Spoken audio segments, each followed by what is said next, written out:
administrasi, itu di depan kantor Kecamatan Cinere. Nah, kita itu waktu itu menerima hasil produk UMKM, jadi jualan-jualan semua dari UMKM. Tapi berhubung Dekomartnya sepi karena di depannya ada Alfamart dan Indomaret, jadi kita kalah sama Alfamart Indomaret. Jadi ramenya itu paling sama teman-teman yang pada jajan angkringan di halaman parkir kantor Kecamatan Cinere. Jadi hanya rame oleh minuman aja. Akhirnya kami tutup karena tidak mencapai omset perharinya. Nah, sebetulnya itu juga kita menampung sebagai sentra UMKM untuk wilayah Cinere, Limo, dan sekitarnya gitu Mbak Heni. Nah, itu dia. Jadi sayang banget ya, habis mungkin juga tidak tersosialisasikan dengan baik karena kemarin gara-gara pandemi COVID ya. Padahal itu lumayan juga, ada 1 tahun lebih Dekomart di Kota Depok. Atau kalau Mbak Heni mau diskusi terkait dengan UMKM, bisa temuin Pak Andi Kuswandi di Dinas Koperasi UMKM. Nah, nanti Pak Andi yang menangani untuk masalah UMKM. Selain Bu Nani Zara juga ada di sana.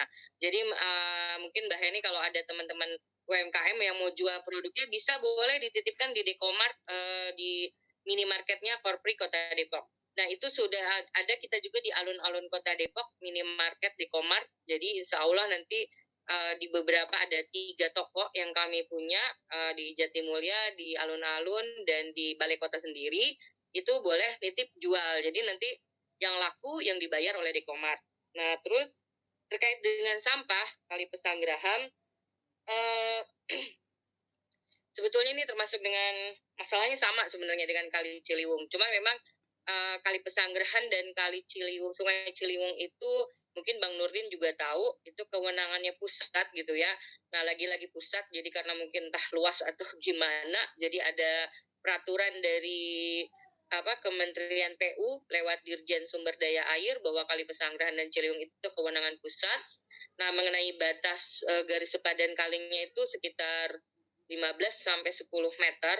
Nah, kemudian kalau yang Ciliwung itu sebenarnya sudah ada penataannya. Jadi sudah diplot gambar peta-petanya, titik-titiknya, misalnya bangunan mana yang melanggar GSS. Nah, itu sudah ada di Kementerian PU melalui Balai Besar Wilayah Ciliwung Cisadane yang di Kalimalang kantornya. Nah, terkait dengan Kali Pesanggerahan, memang belum untuk Kali Pesanggerahan penataan dari BWCC. Nah, terkait dengan sampah itu sebenarnya dari zamannya dulu saya lingkungan hidup, itu kita sudah membuat konsep dalam dokumen lingkungan agar setiap perumahan klaster itu menata mengolah sampahnya sendiri, menghasilkan menjadi zero waste, termasuk juga dia dengan menata sumber air minum gitu ya. Jadi jangan sampai setiap rumah itu ngambil air tanah. Jadi bayangkan kalau ada perumahan ada 100 unit, dia semua gali sumur bor gitu ya. Padahal kita waktu itu sudah menyiapkan desain juga dalam dokumen lingkungan hidup. Jadi 1 unit itu cukup dia menggali 1 sumur bor, kemudian buat jaringan perpipaan. Jadi ibaratnya seperti PDAM mandiri lah. Nanti mungkin ke depannya PDAM bisa mengambil alih untuk masalah air minumnya gitu. Jadi nanti perpipaannya dikelola oleh PDAM. Sebenarnya waktu itu sudah seperti itu. Dan lalu kemudian pada saat Pak Kepala DLHK-nya Pak Jamrowi itu sudah membuat perdanya tuh Mbak Yuni, peraturan daerah tentang pengelolaan sampah. Jadi bahkan waktu itu tidak dipungut biaya untuk mengambil sampah, tapi diwajibkan semua warga masyarakat sekota Depok untuk mengolah sampahnya sendiri dan tidak boleh dibuang ke TPA Cipayung. Tapi ya lagi-lagi mungkin kaminya juga mungkin sebagai pemerintah daerah kurang kencang gitu ya, kurang, kalau galak salah juga gitu ya, kalau galak kayak Bu Risma nanti kami salah juga Ibu Paridaya, nggak boleh juga gitu kan.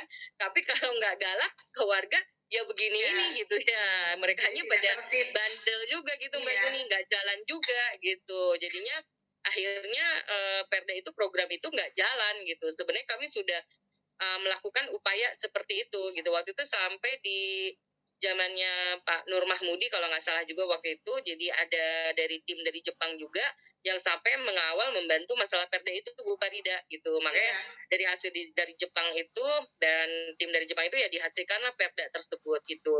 Cuman memang mungkin kitanya juga kurang galak, harus galak mungkin ya. Tapi kalau galak nanti katanya kita kena HAM lagi, hak asasi manusia. Iya, melanggar mungkin ya Bu Citra. Ya. Bertahap melakukan perubahan sosial perlu waktu panjang. Ya, perlu waktu panjang. Ya, yang penting sudah ada kebijakannya, sudah ada langkah awalnya. Benar. Terima kasih Mbak, siapa tadi? Ya, Mbak Yuni. Dari Mbak Yuni ya. Baik, sudah ya Bu Citra ya.